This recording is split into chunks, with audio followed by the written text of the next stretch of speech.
Israel, ya kita tahu rakyat Amerika banyak yang menyuarakan kekejaman yang dilakukan oleh Perdana Menteri Netanyahu. Bahkan negara-negara Eropa yang selama ini di belakang Israel, mereka justru sekarang mengakui Palestina sebagai sebuah negara. Bahkan negara seperti Spanyol, mereka sudah menghentikan bantuan-bantuan militer ke Israel, seperti itu. Prof, bagaimana masa depan gencatan senjata ini bagi perdamaian permanen di Palestina? Sementara Netanyahu sendiri kan sebenarnya menolak gencatan senjata permanen, inginnya cuma sementara saja, Prof. Oh, nggak bisa. Jadi ini kan kalau kita lihat dari 20 poin proposal yang disampaikan oleh Presiden Trump, maka di situ disebutkan bahwa akan ada pemerintahan transisi, ada rekonstruksi terhadap Gaza, lalu kemudian bantuan makanan ini dan sebagainya itu akan masuk, lalu kemudian akan dibentuk International Stabilization Force, pasukan yang akan menjaga perdamaian. Bahkan di poin yang nomor 20 disebutkan bahwa ada poin di mana Israel dengan rakyat Palestina didorong untuk bisa berkomunikasi dengan harapan, walaupun nggak disebutkan bahwa Palestina akan diakui sebagai sebuah negara yang merdeka. Prof, saya ingin konfirmasi Anda, kalau misalnya negosiasi selama masa gencatan senjata ini kemudian gagal total, apakah kemudian jaminan Amerika kepada Israel untuk melakukan serangan kepada Palestina itu akan seperti apa atau bisa terjadi, Prof? Yang pasti Amerika mungkin saja menarik jaminan keamanan bagi Israel. Artinya siapapun negara di Timur Tengah yang marah terhadap Israel, dia bisa melakukan serangan ke Israel tanpa mendapat perlindungan dari Amerika Serikat. Dan itu menjadi key point, ya, hal penting bagi Israel untuk mau mendengarkan apa yang dikatakan oleh Amerika Serikat oleh Presiden Trump. Dan yang saya pahami, Perdana Menteri Netanyahu memberi kepercayaan yang luar biasa kepada Presiden Trump karena dia percaya bahwa Presiden Trump tidak akan membuat posisi Israel menjadi lebih lemah gitu. Oke, Prof. Bagaimana dengan negara-negara Arab sendiri yang sebenarnya kan juga mendapatkan manfaat ekonomi ketika terjadi ketidakstabilan di Timur Tengah itu sendiri? Apakah Anda melihat mereka sebenarnya sudah satu suara semua untuk mendukung perdamaian permanen, Prof?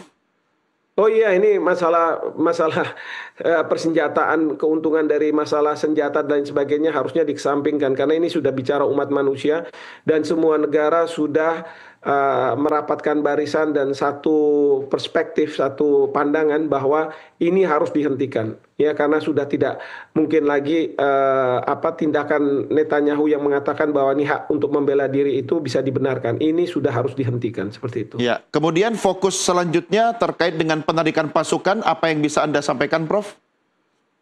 Ya, jadi sekarang ini dugaan saya IDF akan mundur, ya, karena perjanjian perdamaian gencatan senjata ini baru mulai hari Senin.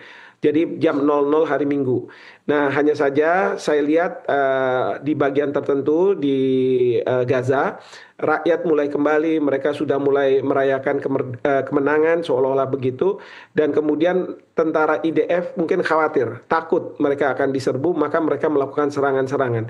Nah, tapi ini harus segera mundur, lalu kemudian harus digantikan pada pukul 00.00 dengan pasukan dari Timur Tengah yang akan menjaga gencatan senjata yang akan dilakukan pada saat itu. Termasuk Amerika Serikat akan menempatkan 200 personel tentaranya, itu apakah memang sudah merupakan bagian dari proses gencatan senjata, Prof? Ya, itu yang saya dengar kabarnya, meskipun ada juga yang mengatakan bahwa Amerika Serikat tidak akan mengirimkan pasukan tersebut. Jadi saya tidak tahu persisnya seperti apa, tapi kalau misalnya Amerika Serikat akan mengirimkan, mungkin juga itu dalam rangka Presiden Trump akan ke Timur Tengah dan memastikan bahwa perdamaian ini, gencatan senjata ini memang akan dilaksanakan oleh kedua belah pihak. Prof Hik, dari kacamata Hamas sendiri yang dikenal selama ini sangat keras, apa sebenarnya benefit bagi Hamas terkait gencatan senjata ini? Yang pasti satu adalah bagi rakyat Palestina mereka tidak lagi diserang. Itu menjadi hal yang penting bagi Hamas. Yang kedua adalah penyelamatan muka mereka karena mereka juga tidak mau kalau dinyatakan sebagai kalah menyerah begitu ya. Tetapi dengan menerima tawaran gencatan senjata ini dengan 20 poin itu, maka ini merupakan penyelamatan muka.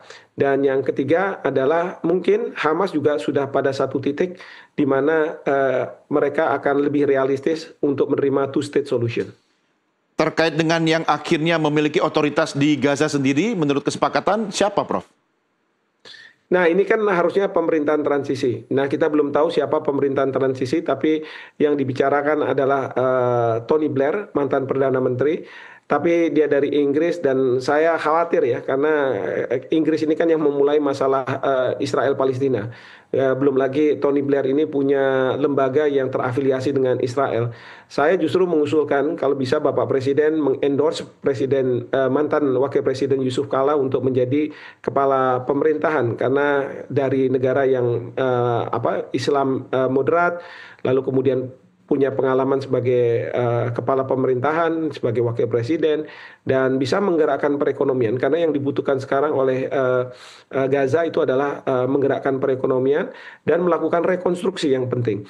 Nah, nanti dari sini saya berharap bahwa perusahaan-perusahaan karya dari Indonesia bisa diundang untuk melakukan rekonstruksi di Gaza, begitu. Ya, Anda optimistis ketika misalnya nama Pak Yusuf Kala itu dikedepankan sebagai salah satu tokoh yang bisa menjaga perdamaian sana di masa transisi.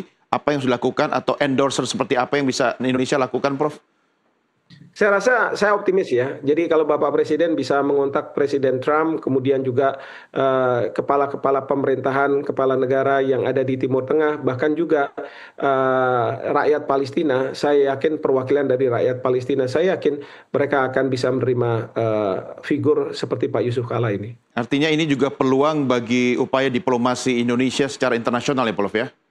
Betul sekali, betul sekali. Dan ini merupakan kesempatan bagi Indonesia untuk berperan membantu rakyat Palestina yang selama ini mereka harus menderita dengan kekejaman dari Israel. Baik, Prof. Untuk selanjutnya, kalau ini kita bisa usahakan menuju sebuah perdamaian yang permanen, berarti sudah bisa kita berbicara terkait dengan upaya rekonstruksi Gaza, membangun kembali Gaza. Bagaimana, Prof?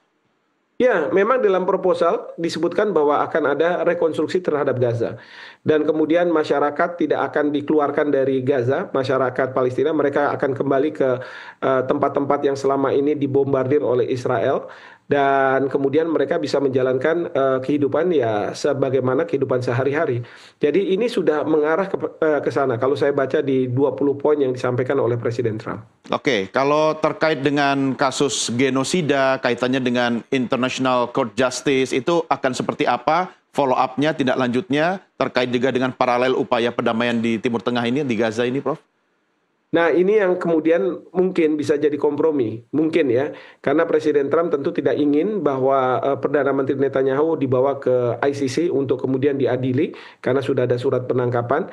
Nah, tinggal saya tidak tahu nanti seperti apa ini yang akan dihadapi oleh Perdana Menteri Netanyahu. Tentu kalau negara-negara Eropa mereka sih mintanya supaya Netanyahu bisa diadili ya, karena memang mereka sudah melakukan suatu pelanggaran. Ya. Dia melakukan pelanggaran. Ya, Prof, dalam beberapa hari ke depan atau dalam tenggang waktu tertentu, indikator apa yang bisa kita lihat yang meyakinkan Anda dan kita semua bahwa ini akan menuju ke sebuah perdamaian abadi? Jam 00 ada pengiriman sandera dari Hamas ke Israel. Lalu kemudian jam 00 bantuan-bantuan masuk ke Gaza. Dan kemudian pasukan dari negara-negara Timur Tengah akan mulai hadir, mungkin juga termasuk Amerika Serikat, saya tidak tahu persis. Nah, indikasi-indikasi seperti ini yang akan menandakan bahwa akan ada gencatan senjata dan ini akan dihormati seperti itu. Baik, Prof Hik, terima kasih sudah berdiskusi bersama kami. Selamat malam, Prof. Selamat malam, terima kasih. Pemirsa, demikian diskusi saya dengan Profesor Hikmanto Juwana, sekaligus mengakhiri NTV Prime malam ini. Kemerdekaan adalah hak segala bangsa, sehingga penjajahan di atas dunia harus dihapuskan. Meski sulit, semua harus berjuang demi menciptakan perdamaian di muka bumi. Mewakili rekan saya Desmond Chandra dan tentunya seluruh kerabat kerja, kru dan rekan-rekan redaksi yang bertugas, saya Doni De Keyser, berterima kasih atas kebersamaan kita. Selamat berakhir pekan, sampai jumpa. Merdeka!